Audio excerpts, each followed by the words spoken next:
Ng'ennaku z'omwezi 16 ne 17 Desemba omwaka oguwedde abamu ku bammemba b'Olukiiko lwa General Assembly mu Bukulembeze bw'obusiraamu obutuula e Kampala mukadde basinzira Gangu mu district y'e Wakiso ne balonda Sheikh Abdullah Ssemambo nga mufti wa Uganda ow'ekiseera.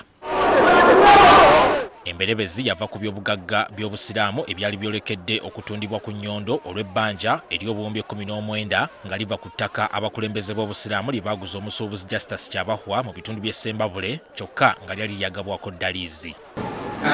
Sheikh Abdullah Ssemambo.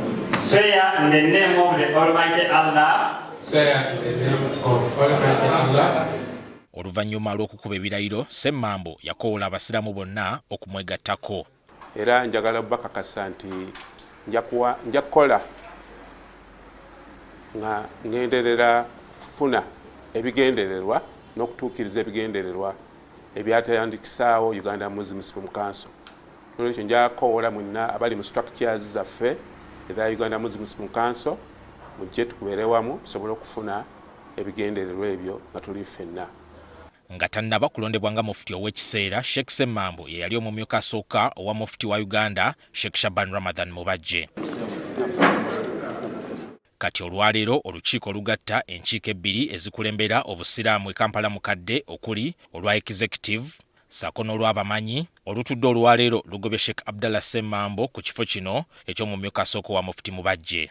Olukiiko luno lutuuziddwa okutunuulira petition eyaweebwayo bammemba abakeberwa ndi bammemba batuufu 16 nga beemulugunya ku nneeyisa ya First Deputy Mufti wa Uganda Sheikh Abdullah Ssemambo olw'okuba nti yeeyisa mu ngeri emenya amateeka ga Constitution. Ekyokubiri, yeegatta n'abantu n'alayizibwa ku bwa mufti ng'ate eggwanga lirina mufti atudde.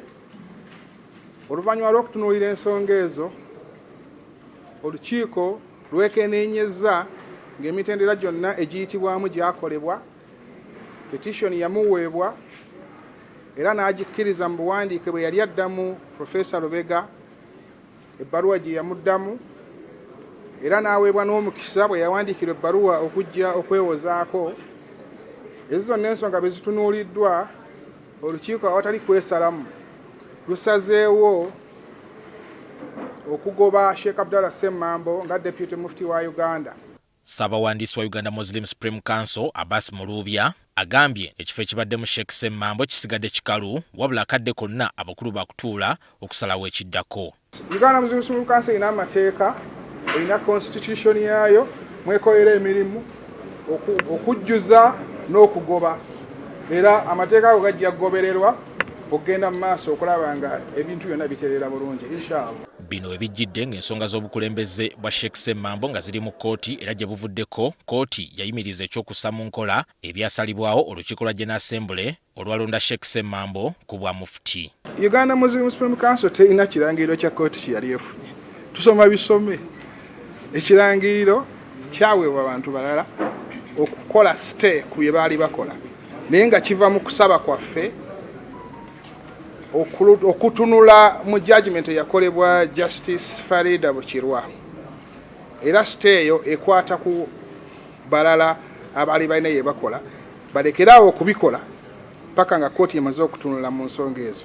Tewali injunction yonna etugaana kukola mirimu, era olukiiko lutuuziddwa mu mateeka era nga lukkirizibwa, tewali nsonga yonna egaana kanso okukola mirimu gyayo. Ani Walukatamba, NTV, Akawungeezi.